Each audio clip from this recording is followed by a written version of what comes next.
So children who really struggle with phonics, really struggle with decoding, can they learn to read as well as anybody else? So this is a key issue, and my answer is absolutely yes. The situation is that children often have a little bit of glue ear when they're about 2 or 3, and that is just when their auditory system is developing. And so when you take them to the audiologist at 5 or 6, their hearing seems fine. But actually a delay has been caused in their development of their auditory processing.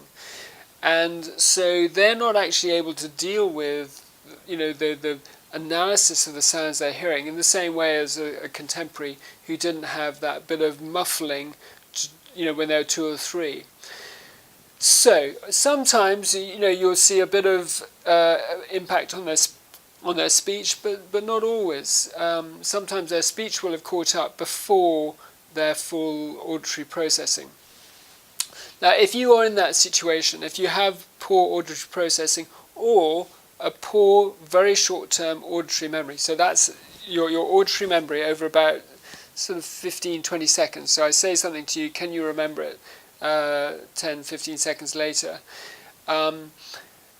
If that's weak, and the easy way to know that is that if you ask somebody to go get their hat, coat and a book, do they come back with 3 things or 1, if you're lucky? If it's 1, then there's probably a bit of auditory memory difficulty there.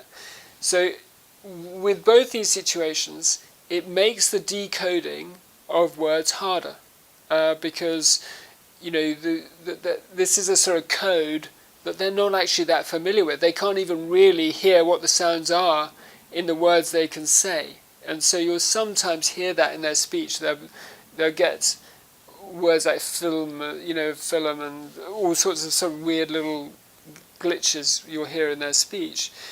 This is indicating that the sequencing of sounds is not that clear for them. So, generally, conventional phonics is extremely hard for these children, and you can spend years battling and not really getting anywhere.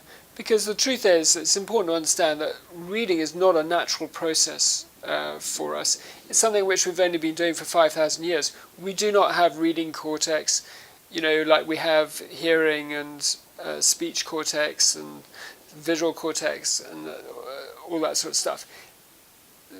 Reading is something that we have developed very recently. So it is hard. It's important to appreciate, and it's particularly hard for these children. So what we find is that when we give them an easy way to do the decoding, and our solution for that is trainer text, they can then just start to do the decoding. And eventually, it's their subconscious that picks up the slack. So we do see some development in their auditory processing anyhow. Sometimes children with ongoing speech difficulties, their speech gets clearer when we help them with their reading. And so that's really exciting. Often we see their auditory memory improve a little bit too. But the key thing is that all of this is going to go into their subconscious, what's known as their procedural memory systems. So if you remember learning to drive a car, when you first got in, you were trying to remember all these things that the instructor was telling you to do. It was really quite complex, and you were sort of gently sweating in the chair as you headed towards the next junction and this sort of thing.